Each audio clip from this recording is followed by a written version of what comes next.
This podcast is part of the Deluxe Edition Network. To find other great shows on the network, head over to deluxeeditionnetwork.com.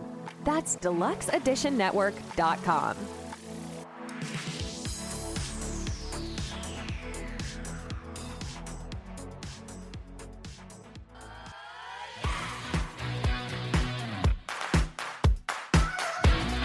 Coffee-fueled stories.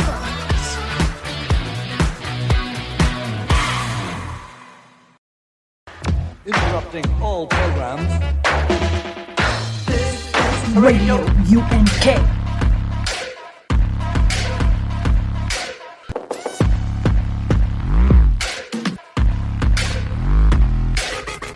Radio UNK. Hey, you're listening to Radio UNK. I'm your host, DJ Unicorn. Let's get amped with today's guest, horror author and musician, Renee De Camillis. Hello, welcome to the show. Hey, thanks for having me. You fit into both categories of the coffee-fueled stories because you are an author, and you also have a band. So you have Radio UNK. So we're going to focus on the music right now. So why don't you tell us about your band, Scars Aligned? Well, we've only been together just a little shy of a year now. We're working on getting a full set together. We don't even have a full set yet to play gigs, but we scheduled our first gig, so Got 3 songs that we're going to talk about today. So we have Scars Aligned, we have Star Eater. Is it just song number 3? That's how creative it is. I like it. I like it. It works out really well. So let's start with Scars Aligned in general.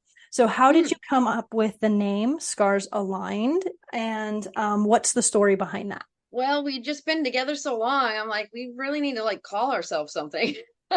And I just had fun with it and came up with a bunch of ideas and just wrote out a huge list and, put stars next to some. And then, the ones that had 1 or 2 stars, I brought them to all the guys and I'm like, hey, what do you guys think? I had a different band name in mind because I got a really cool guitar pedal and I wanted to name the band after my pedal. What's the pedal? Well, it's actually ended up the name of the song Star Eater. Very cool. It's a really awesome pedal by Pigtronics. But Scars Aligned won the challenge, and I actually like it better. It fits us better, Stars align, so it gives it that edge. I was listening to the songs that you sent. Star Eater has kind of like a more of a punk feel to it. Who comes up with the songs and lyrics? Is it collective or is it like one person kind of leading? I mean, it really is collaborative.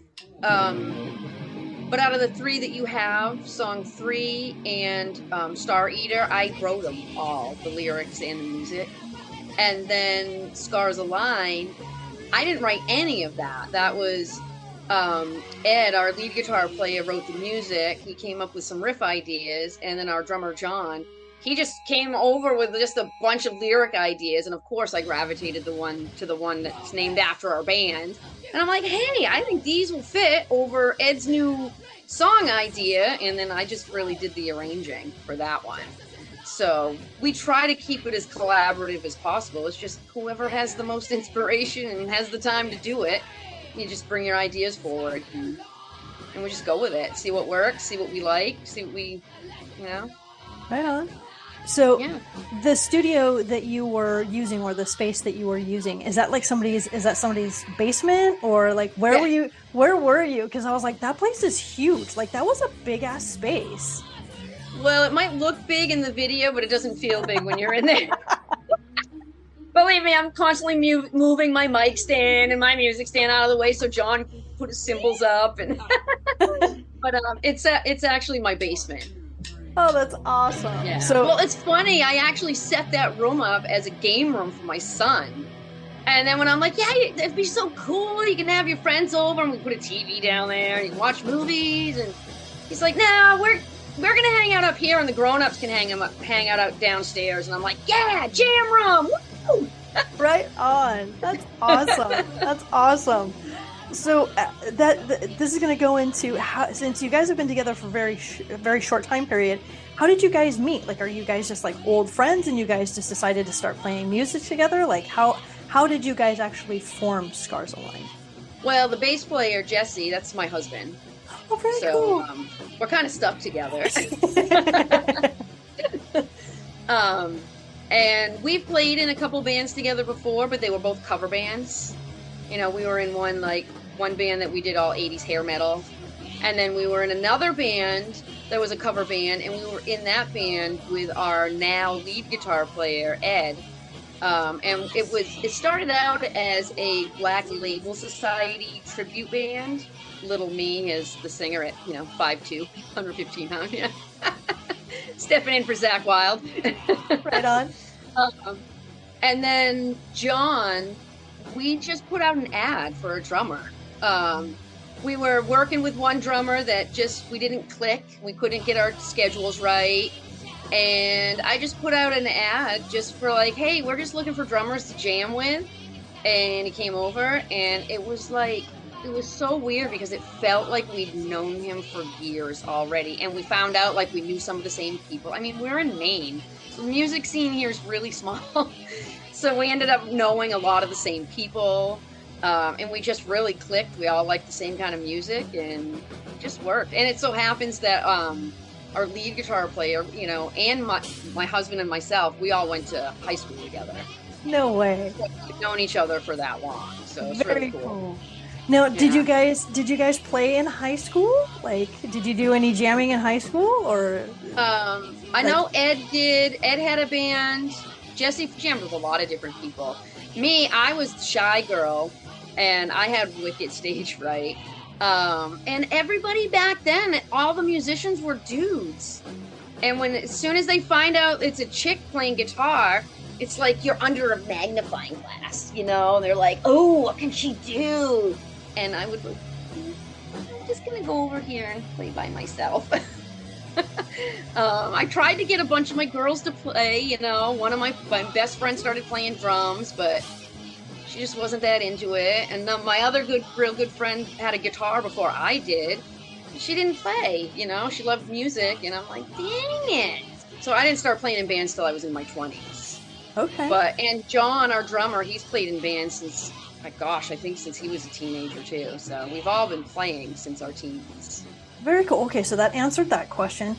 So I have a couple of questions relating to how old were you when you first picked up a guitar? Let's go with that. How old were you when you first picked up a guitar? 12. Okay. You mentioned the ladies of rock and roll. So we're going to talk about some ladies of rock and roll. So I'm going to ask you a couple of possible influences. And Lita Ford, okay, she's kind of classic, right? Yeah. And she did start out in the Runaways with Joan Jett. Mm-hmm. So I have Lita Ford, Hart, Joan Jett, or any other female musical influence. Doro Pesh of Warlock.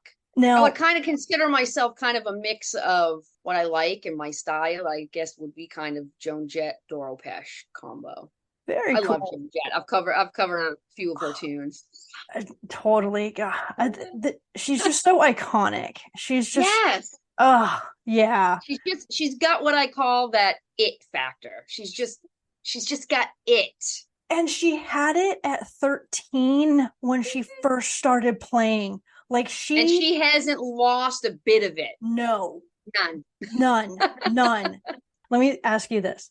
So I don't know about you, but so one of the question is, what was your first album that you bought and how old were you? So let's go to that before I tell you my story. Well, the first album I bought with my own allowance money Yes. was Motley Crue Shout at the Devil on cassette.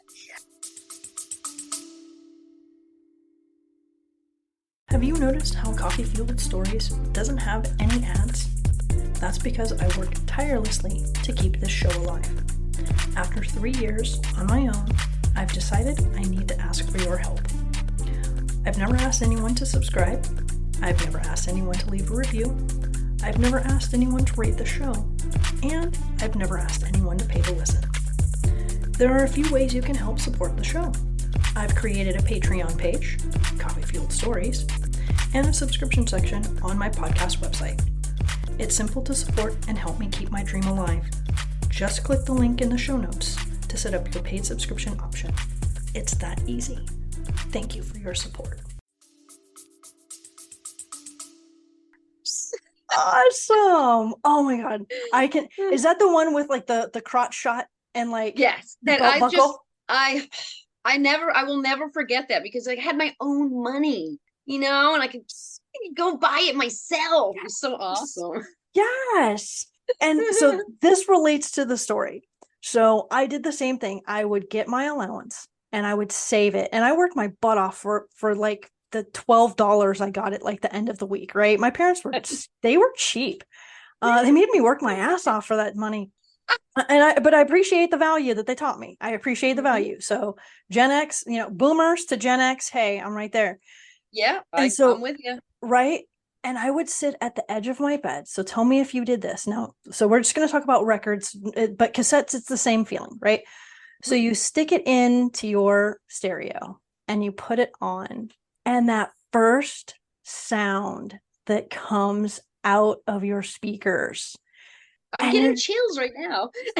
Like, I remember how I felt listening to whatever album I bought. So like, let's just say Adamant, The Cure.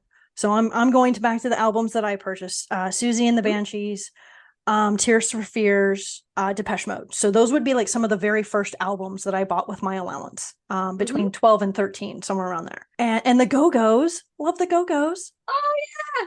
Right?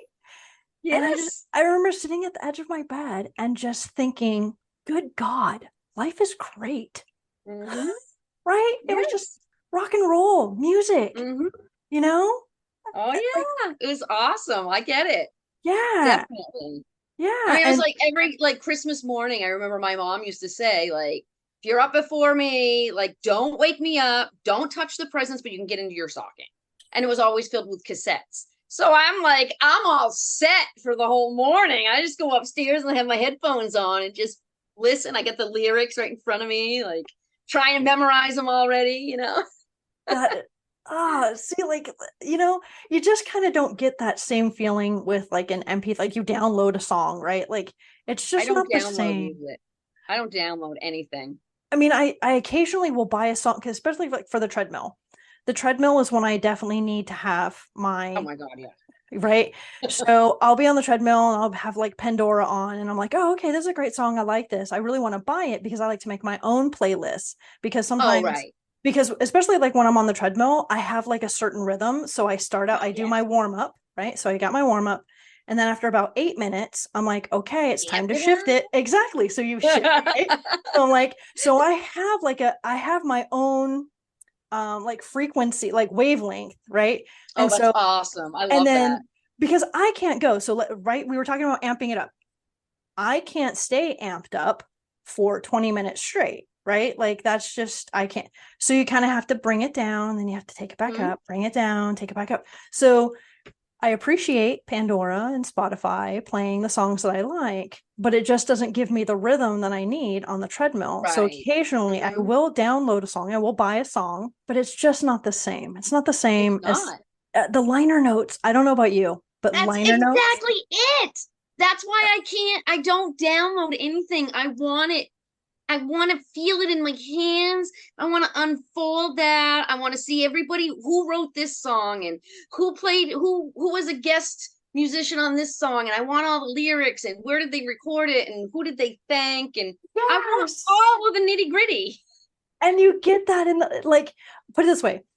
Let's say hypothetically, you went to the record store and you were flipping through the record bin and you pull out the record and you're like, gosh, I don't know this band, but it was recorded in the studio and it was produced by so-and-so.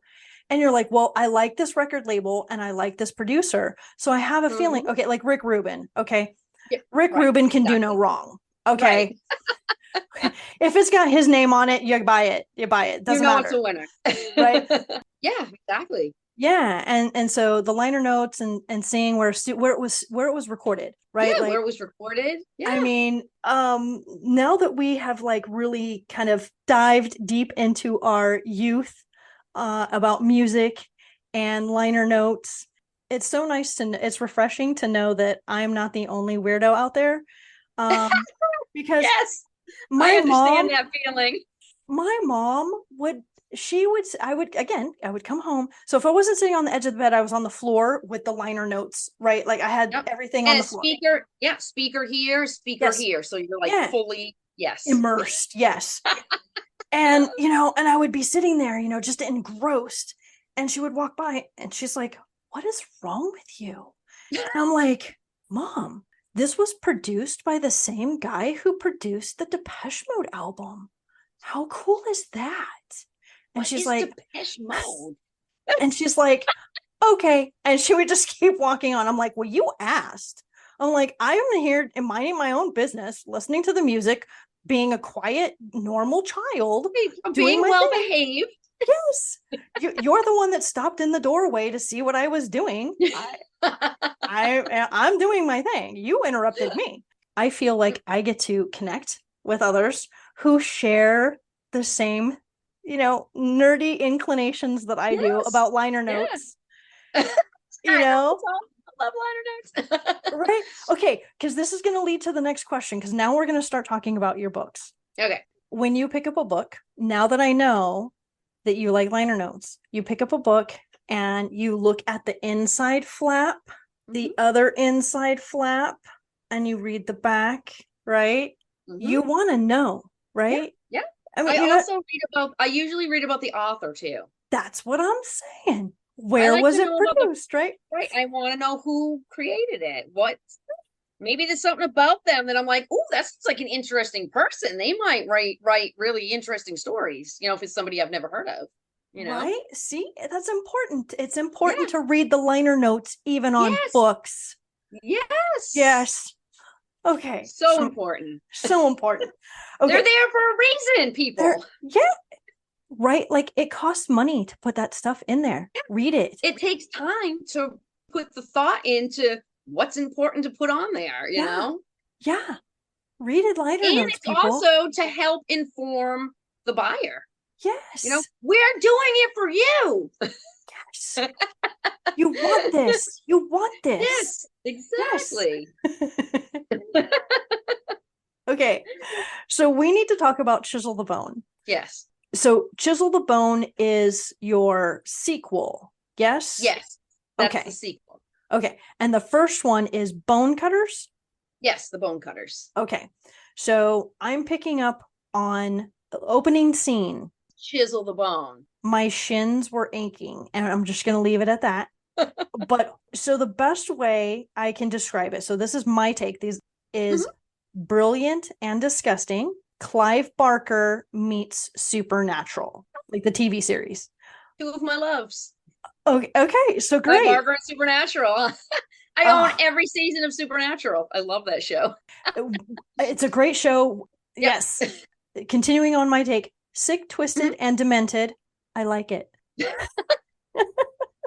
So, Brilliant and Disgusting, Clive Barker meets Supernatural, Sick, Twisted, and Demented, and I like it. Awesome. So, if I was to write a blurb, that's what I would say. That is the blurb I would want. So, without going into too much detail or giving away, because I don't like to give any spoilers, but let's talk about what authors and or books influenced you to write. Influenced me to start writing? Yes. Well, the first two are definitely Edgar Allan Poe and Stephen King, which are, I know it sounds cliche, it's every horror writer, but I can't help it. I love them too. Those are my boys. I always say Edgar is my homie. Yeah. Edgar oh my God. He's my man. Edgar. He's the man. He is. The man. So not cliche. Not cliche. Okay. And Stephen is the king. So there's a reason his name is King. Exactly. Yep. So there you have it. Yeah. That's awesome. I'm weird and I like to talk about food and coffee in books. So you mentioned pasta a couple times and then takeout. I love how you had that thread. Like I just laughed. I literally had I don't have my first notes when I was reading, but I literally had takeout in huge letters and I just circled it and I did a smiley face. And that's where I got the Supernatural feel, because they are always eat burgers. They are always eating fast food. And Yes. Well, so, they're always on the road, you yeah, know? exactly. Yeah. Exactly. Yeah. I just was cracking up. And then you're going to have to forgive me because the coffee that's what gets me very excited. Coffee fueled stories. I counted, you have coffee referenced on 26 pages. Well, I'm so glad to get feedback for this, you know? I love it. Just So hasn't out yet. Yeah. But coffee. yeah, coffee. I would be lost without coffee. Okay. So coffee is referenced on 26 pages. You have coffee cake on page 137, and then you have the coffee spill. And I'm like, no, Don't waste the coffee. It's coffee abuse. yes. And I was like, oh, the horror. It's a horror book because she spilled the coffee. Exactly. So, how much coffee in a day do you drink? And what is your go-to coffee? Well, I actually had to switch to tea because coffee just has been really aggravating my stomach. When I was doing coffee, it was a 16 ounce in the morning and probably 12-ounce cup in the afternoon. But I've switched to chai lattes now. Those are And I'd yum. say it's a 16 ounce in the morning and a 14 ounce mid afternoon. And I Yum. love it. Yeah. I drink it all the time. I have to remind myself, drink water. That's so if you notice, I am drinking a water, and the reason for that is because the only reason I have this water here is otherwise I'd be having a third cup of coffee with you, and I probably shouldn't be doing that this late in the afternoon. It is a Monday. Fridays, I cut myself slack. On Fridays and Saturdays, I will drink, in the it doesn't matter. Like if it's 3:30, I'll still have a cup of coffee. Yeah. But today I was like, okay, it's Monday. I had a very rough night. The kitty he loves screaming at like 4:00, and I couldn't go back to sleep. And so today was a little bit of a rough morning. So I'm like, I probably should not do the coffee late in the afternoon, even though I want to. So I am doing I know water. exactly what you mean because I'll be finishing my last coffee and it's like 4:30. I'm like, you don't finish it. And I just keep, It's as I'm telling myself, don't. right. Oh, coffee. Yes. It's Yeah. funny because now that I don't drink coffee as much, when my husband makes his coffee, I smell it and he always lets me have the first drink. He's like, I know you Nice. want this. I just made it. Drink it before it starts getting warm. Oh, that's so sweet.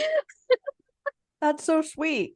So my best friend comes up with the funniest code words, and code red is when there's no coffee in the house or you run out of coffee. We had a code red situation this weekend. Our coffee pot broke.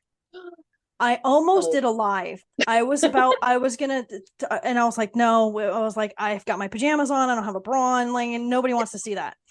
So, I was like, I'll just talk about it. So the coffee pot broke, and you should have seen that. It was so, I felt so bad. Brandy's like, what's going on with the coffee pot? And so I come running over, and coffee is just spewing. We did. We did. The coffee was just spilling out everywhere. And I was like, what is going on? What is going on? So I unplug it from the wall, and it turns out that the plunger where the stopper is, that little piece broke. So literally coffee was just flowing everywhere. It was so sad. So we had to buy a new coffee pot. So we bought a new coffee pot. And then of course the hardest part about that is you can't just make coffee, you have to clean it. You can't, and you have to like run water. And so like I ran it 3 times. You're jonesing. Yes. I'm like, oh my God, I want coffee. And then it's making the whole cleaning process harder because you're stressed out. I gotta do this right now and get it over with. I was like, I gotta run it several times. I don't want coffee to taste like plastic. So yeah, that's what happened yesterday. You don't like plastic coffee? Oh my goodness. Oh my goodness. So we were talking about drinking a lot of coffee and saying how coffee is life. Yes. And that your husband is so awesome. So that is so sweet that he does that. I think the reason that we might have gotten a little long-winded on like liner notes and stuff like that, but that's okay because that's the stuff, like that's what I call the good stuff. Yes. As opposed to like staying exactly on point for like 15 minutes and being like, okay, we're going to switch to this. So Right.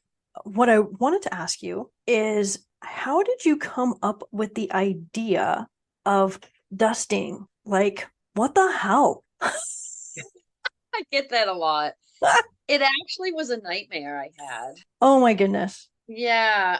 If I had sent you the right book and sent you the first one, It's there's all a good. scene in the first book where Dory, the main character, goes to her first group counseling session. And, she doesn't know anybody and she's looking around, and then she's like, she notices everybody has all these scars on them, in all different spots on their body. And she's like, oh, this must be a group for cutters. And she's suicidal. So she thought maybe has something to do with suicide prevention. And then she finds out, as she's like listening to everybody talking about their stories, then she finds out that they carve into themselves and shave their bones and get high off bone dust. And in the nightmare, I went to like a Portland art walk with a friend, and she's like, oh, I just gotta stop in and see somebody. I promised them I'd stop in and see him. Do you mind stopping with me? I'm like, no, let's go.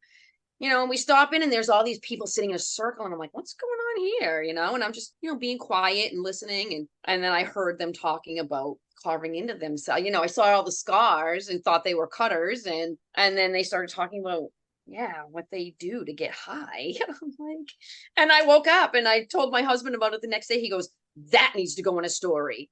And I started writing it the next day. I'm like, I stopped everything I was working on and I'm like, new story. That's awesome. Do you plan on like continuing this series? Yes, I thought I might end it, but yeah, I want to do a third one. I read Takeout and I thought, okay, we're just going to end it on this nice little takeout. It's going to be awesome. La la. Yeah, la la, happy And ending. then you did the next section. And I was like, no, she didn't. She did it. Damn it. I need to know what's going to happen. Good. I'm glad. So, look, all right. Now I have to write a book 3. You have to write a book 3. You have to write a book 3. So thank you. Like I said, Brilliant and Disgusting, Clive Barker meets Supernatural, Sick, Twisted, and Demented, and I like it. Give me more, please. I like to hear that. Instead of Oliver Twist, may I have some more, please? Right? Give me more, please. Give me more. Give me more, please. Right? Yeah. All right. So on that note, do you have an anticipated time frame when we can maybe? I don't have a date. I don't even have the exact month. All I know is the second half of 2024, earlier, depending on how all the preparation goes. Very cool. So, but I mean, I'll online, I'll keep everybody updated and stuff. Definitely. Once I know something, if I get new news, I'll share my new news. And now, will Scars Align be doing any shows anytime soon, or are you guys just still playing down in your basement for fun right now? Well, actually, we got our first gig coming up, and it's actually a Halloween horror themed wedding. What? Yeah. And I'm like, how fucking cool is that? I'm like, yeah. I just wrote a song for my book, Chisel the Bone. So okay. I wrote a song for it. Oh man. And I'm like, yeah. That is freaking awesome. Fun. That is freaking awesome. Very cool. Now I gotta think of how we gotta dress up, and that is awesome. The Halloween vibe. Hells yeah. What a way to end the show. That's like, I'm like super excited for you. I'm ready. I'm gonna sit and be patient. I'll wait for, book 3 to come out. And I look forward to seeing more of what you guys are doing on the Instagrams. So awesome. Thank you so much for your time, Renee. It was Thanks a pleasure to hang out with you and to seriously. Definitely. So if you ever have liner notes in for your albums, you better send them my way because I want to read liner notes. That's a promise. Awesome. Renee, would you please say the tagline, let's get amped, to send us off to close out the show, please? Yes. Let's get amped.